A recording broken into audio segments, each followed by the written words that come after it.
এখানে হচ্ছে গিয়ে জাফরান গরম পানিতে, গরম পানি হচ্ছে খুব গরম করবেন যাতে হচ্ছে পানিগুলো হচ্ছে হিট হয়ে আপনার জলকানো শুরু করে।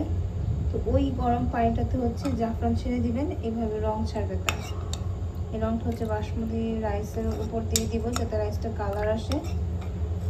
আর হচ্ছে এখানে হচ্ছে রূপচাঁদা মাছ হচ্ছে দিয়ে ম্যারিনেট করে রেখেছে, এটাও সাথে থাকবে।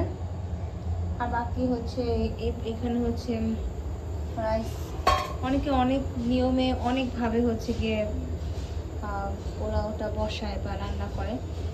আমার আম্মু হচ্ছে মেনলি এই একটা হচ্ছে পাতিলাতে হচ্ছে ভালো করে পানি হচ্ছে ভালো করে ফুটিয়ে রেখে দেয়, মানে এই পানিটা হচ্ছে পোলাওতে দিয়ে দেয় যাতে পোলাওটা ভালো করে চালটা ভালো করে ফুটে যায় এবং সফট হয়, যাতে শক্ত শক্ত না থাকে।